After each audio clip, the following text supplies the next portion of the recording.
Ration കാർഡുള്ള എല്ലാ മലയാളികളും തീർച്ചയായിട്ടും ഈ അറിയിപ്പ് ഒന്ന് ശ്രദ്ധിക്കുക. റേഷൻ കടകൾ വഴി മാത്രമല്ല ഈസ്റ്റർ വിഷു കാലത്ത് നമുക്ക് ആനുകൂല്യങ്ങൾ ലഭിക്കുന്നത്.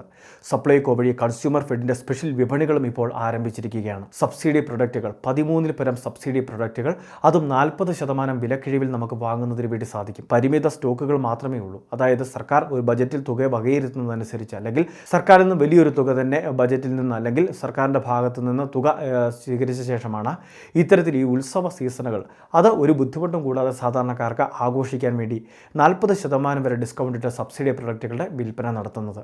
അതുകൊണ്ട് തന്നെ എത്രയും വേഗം സ്റ്റോക്കുകൾ തീരുന്നതിന് മുൻപ് തന്നെ ആനുകൂല്യങ്ങൾ വാങ്ങുന്നതിന് വേണ്ടി പ്രത്യേകം ശ്രദ്ധിക്കുക.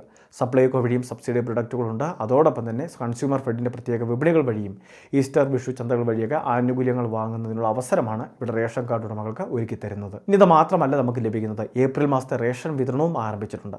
റേഷൻ കടകൾ വഴി ആ ആനുകൂല്യങ്ങൾ കൂടി വാങ്ങുന്നതിന് വേണ്ടി ശ്രദ്ധിക്കണം. എന്തെല്ലാം വിഹിതങ്ങളാണ് നമുക്ക് ലഭിക്കുന്നത് എന്ന് നമുക്കൊന്ന് പരിശോധിക്കാം.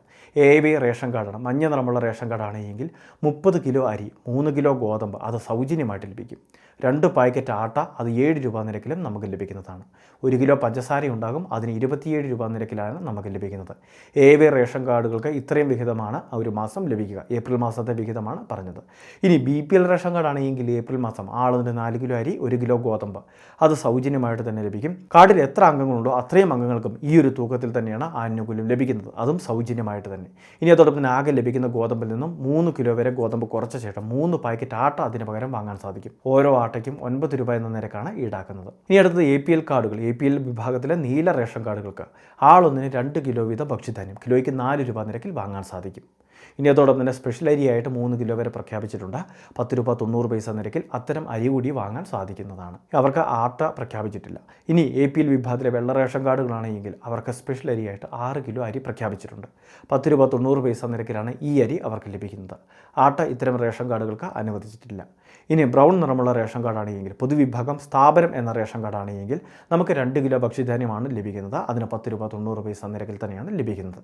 റേഷൻ കാർഡുകൾക്ക് റേഷൻ കട വഴിയുള്ള ആനുകൂല്യവും അതോടൊപ്പം തന്നെ സപ്ലൈകോ വഴിയുള്ള ആനുകൂല്യങ്ങളും പ്രത്യേകിച്ച് വാങ്ങുന്നതിന് വേണ്ടി അവസരത്തിൽ ശ്രദ്ധിക്കുക.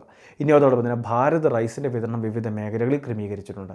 അപ്പോൾ അത്തരം അരി വിപണന കേന്ദ്രങ്ങൾ വഴി ലഭ്യമാണെങ്കിൽ അതുകൂടി വാങ്ങുന്നതിന് വേണ്ടി ശ്രദ്ധിക്കുക. ഇനി ഇതോടൊപ്പം തന്നെ റേഷൻ കാർഡ് ഉടമകളെ സംബന്ധിച്ചിടത്തോളം മുൻഗണനാ വിഭാഗത്തിലെ റേഷൻ കാർഡിൽ ഇനി ആരെങ്കിലും ഇലക്ട്രോണിക് KYC മസ്റ്ററിങ് പൂർത്തിയാക്കാനുണ്ടെങ്കിൽ എത്രയും വേഗം അത് ചെയ്യുന്നതിന് വേണ്ടി ശ്രദ്ധിക്കണം.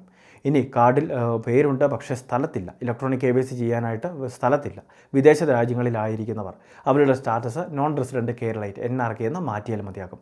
കാർഡിൽ പേരുണ്ടാകും. അതുമാത്രമല്ല പിന്നീട് നാട്ടിലെത്തിയ ശേഷം മസ്റ്ററിങ് ചെയ്യുകയും അവരുടെ പേരിലുള്ള ഭക്ഷ്യവിഹിതം വാങ്ങുകയും ചെയ്യാൻ സാധിക്കുന്നതാണ്. അപ്പോൾ അങ്ങനെ മാറ്റുന്നതിന് വേണ്ടി അടുത്തുള്ള ഓൺലൈൻ സർവീസ് സെൻറ്ററിൽ NRK സ്റ്റാറ്റസ് അപ്ഡേഷന് വേണ്ടിയുള്ള സംവിധാനങ്ങൾ ഒരുക്കിയിട്ടുണ്ട്. ഓൺലൈൻ സർവീസ് സെൻറ്ററിൽ കൃത്യമായിട്ടൊരു അഫിഡവിറ്റ്, അതോടൊപ്പം തന്നെ പാസ്പോർട്ടിൻ്റെ കോപ്പി, ആധാർ, അതോടൊപ്പം തന്നെ റേഷൻ കാർഡ്, ഈ പറയുന്ന രേഖകളുമൊക്കെ ആയിട്ട് എത്തിച്ചേർന്ന് ഇതിനുള്ള അപ്ഡേഷൻ ചെയ്യാൻ സാധിക്കുന്നതാണ്. കാർഡിൽ നിന്ന് മരണപ്പെട്ടു പോയവരുടെ പേരുകൾ നീക്കം ചെയ്യുന്ന കാര്യങ്ങളും റേഷൻ കാർഡ് ഉടമകൾ ശ്രദ്ധിക്കുക. എല്ലാ റേഷൻ കാർഡിലും ഈ ഒരു നിയമം ബാധകമാണ്. അതായത് കാർഡിൽ പേരുള്ള പക്ഷേ ആൾ മരണപ്പെട്ടു പോയിട്ടുണ്ടെങ്കിൽ അവരുടെ റേഷൻ വിഹിതം വാങ്ങാൻ പാടുള്ളതല്ല. വളരെ പ്രധാനപ്പെട്ട ഒരു ഇൻഫർമേഷനാണ് വീഡിയോ വഴി ഷെയർ ചെയ്തത്. ഇതുപോലെ വിവിധ അറിയിപ്പുകൾക്ക് ചാനൽ സബ്സ്ക്രൈബ് ചെയ്യുക, ഫോളോ ചെയ്യുക.